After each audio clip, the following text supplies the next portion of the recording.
Start करते हैं आज के सेशन। और आज के सेशन के अंदर बेसिकली मैं आपको बताऊंगा कि माइक्रोसॉफ्ट वर्ड 2013 के अंदर आप कैसे उर्दू टाइप कर सकते हैं। और उर्दू टाइप करना इसमें कोई बिग डील नहीं है, आप बड़ी आसानी के साथ उर्दू टाइप कर सकते हैं। उसके लिए आपको उर्दू इंस्टॉलर इंस्टॉल करना पड़ेगा अपने पीसी के अंदर, जिसका लिंक मैं डिस्क्रिप्शन के अंदर दे दूँगा।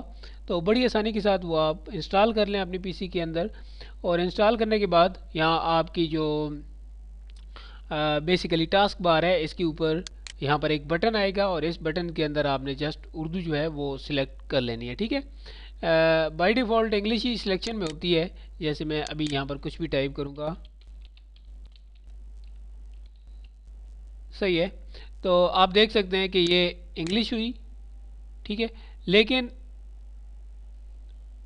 अगर मैं चाहूँ कि यहाँ पर उर्दू टाइप हो, तो इस बटन के ऊपर आप क्लिक करें और यहाँ से आप सिलेक्शन में उर्दू को रखें। ठीक है, तो अभी यहाँ पर आप उर्दू टाइप कर सकते हैं।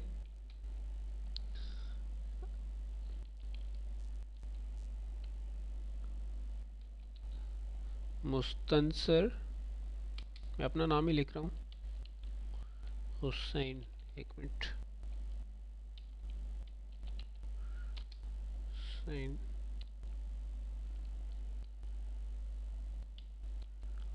ये आप देख सकते हैं, मैं इसको बड़ा छोटा कर सकता हूँ यहाँ से, बल्कि यहाँ पर सिलेक्शन लेते ही यहाँ से ये देखें। उसके बाद मैं इसको बोल्ड कर सकता हूँ, अटैलिक कर सकता हूँ, अंडरलाइन कर सकता हूँ। ठीक है, यानी कि जो प्ले आप इंग्लिश के फ़ॉन्ट के साथ करते हैं वही प्ले आप इनके साथ भी कर सकते हैं, उर्दू के फ़ॉन्ट के साथ, यानी कि वही फॉर्मेटिंग आप इसके ऊपर अप्लाई कर सकते हैं। इससे हटकर यहाँ पर अगर मैं चाहूँ कि इसका फ़ॉन्ट स्टाइल यहाँ से चेंज करूँ तो वो भी मैं कर सकता हूँ।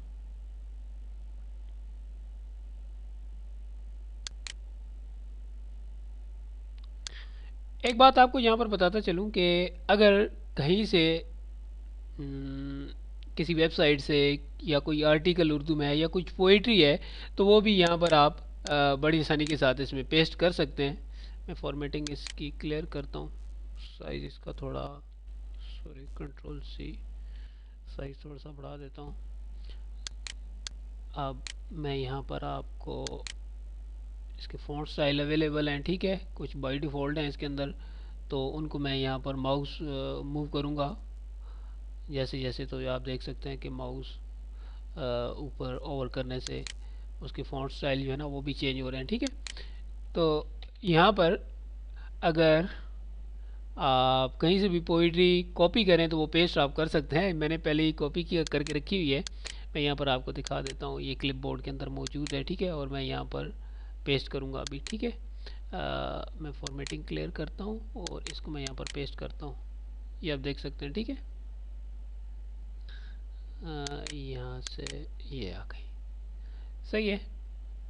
तो आप ऐसे उर्दू जो है ना इसके अंदर खुद से भी टाइप कर सकते हैं, कहीं से उठाकर पेस्ट भी कर सकते हैं, और वही बिहेव जो भी फ़ॉन्ट के साथ किया जाता है वो यहाँ पर आप कर सकते हैं। जो इंग्लिश अल्फ़ाबेटिकली फ़ॉन्ट के साथ आप बिहेव करते हैं, यानी कि जो भी फॉर्मेटिंग करते हैं वही आप इसके साथ भी कर सकते हैं। जैसे मैं इसको सिलेक्शन में लेता हूँ, सिलेक्शन में लेने के बाद मैं ऐसे भी बोल्ड, इटैलिक, अंडरलाइन सब कुछ कर सकता हूँ। ठीक है, और इसका कलर फ़ॉन्ट का चेंज कर सकता हूँ। जैसे मैं यहाँ जाता हूँ, इसका बैकग्राउंड और यहाँ पर इसका कलर है, ठीक है, तो वो मैं यहाँ से चेंज कर सकता हूँ। ठीक है, तो ये सारी फैसिलिटीज़ इसके अंदर अवेलेबल है। इसे हटकर मैं थोड़ा इसे और अच्छा बना देता हूँ, थोड़ा आपको अच्छा लगेगा। मैं यहाँ पर जाता हूँ डिज़ाइन में और बैकग्राउंड चेंज करता हूँ पेज का, ये आप देख सकते हैं, ये कोई सा भी अच्छा सा रख लें। ठीक है, और साथ में पेज बॉर्डर, जस्ट बताना आपको उर्दू का ही था, लेकिन मैंने साथ में ये किया कि चलें ज़रा आपको ज़्यादा अच्छा लगेगा। और यहाँ से थोड़ा जूम आउट, अभी आपको सही लग रहा होगा। ठीक है, अब यहाँ से इंसर्ट, आप पिक्चर भी इंसर्ट कर सकते हैं इसके साथ, ये आप देख लें कि इसे वॉप करता हूँ। ठीक है, और अब इसके साइज़ को मैं डिक्रीज़ करता हूँ। तो आप देख सकते हैं कि कितनी आसानी के साथ आप उर्दू टाइप कर सकते हैं और कहीं से भी उर्दू को यहाँ पर पेस्ट भी कर सकते हैं, और इसका स्टाइल और इसके फ़ॉन्ट की फॉर्मेटिंग ये सब कुछ आप इसके साथ कर सकते हैं। यहाँ पर एक चीज़ आपको बताता चलूँ कि लास्ट वीडियोस के अंदर जो मैंने यहाँ पर जो एक थीम रखी हुई थी वो मैं चेंज करता रहा था, ठीक है। लेकिन मैं यहाँ पर आपको बता दूं कि वो मैंने चेंज कहाँ से की थी, ऑप्शन, और ऑप्शन के अंदर यहाँ पर अवेलेबल है थीम, ठीक है। ये थीम वाइट भी हो सकती है, ये थीम लाइट ग्रे भी हो सकती है, ये थीम डार्क ग्रे भी हो सकती है, ठीक है। और जो बैकग्राउंड था वो यहाँ से आप चेंज कर सकते हैं।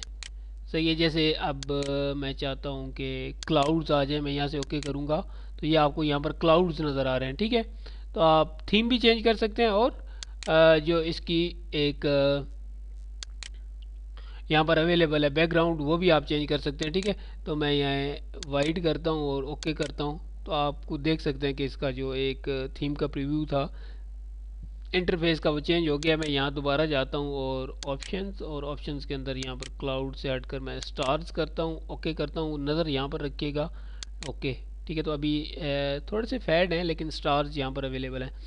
तो आप ऐसे यानी कि चेंज कर सकते हैं थीम, और बैकग्राउंड भी चेंज कर सकते हैं, और उर्दू भी आप इसके अंदर टाइप कर सकते हैं बड़ी आसानी के साथ। उर्दू इंस्टॉल करना कोई बिग डील नहीं है, मैं आपको लिंक डिस्क्रिप्शन में दूंगा इंशाल्लाह, उसके ऊपर जस्ट आप क्लिक करेंगे तो ऑटोमेटिकली फ़ाइल आपके पास अवेलेबल हो जाएगी, डाउनलोड हो जाएगी, ठीक है। एक चीज़ जो लास्ट सेशन के अंदर मैंने नहीं बताई थी वो ये है कि इसको आप जब सेलेक्ट करते जाते हैं तो आपके पास एक टूल बार यहाँ पर अवेलेबल होती है। अगर आप ये नहीं चाहते कि ये टूल बार यहाँ पर आए तो आप दोबारा से फाइल और ऑप्शन और यहाँ पर जनरल, और यहाँ से आप जो मिनी टूल बार है ना वो यहाँ से आप ख़त्म भी कर सकते हैं। अनचेक करूँगा, ओके करूँगा, अब आप देख सकते हैं कि अब वो टूल बार यहाँ पर अवेलेबल नहीं हो रही, ठीक है। अगर मैं दोबारा यहाँ पर जाता हूँ और ऑप्शन, अब मैं सिलेक्ट करता जाऊँगा किसी भी लाइन को, तो ये टूल बार यहाँ पर अवेलेबल है। उम्मीद करता हूँ आपको समझ आ गई होगी, अदरवाइज़ इसमें कोई भी प्रॉब्लम हो आप मुझे मेल कर सकते हैं। अपना ख्याल रखिएगा, दुआ में याद रखिएगा। नेक्स्ट सेशन तक इजाज़त, अल्लाह हाफिज़।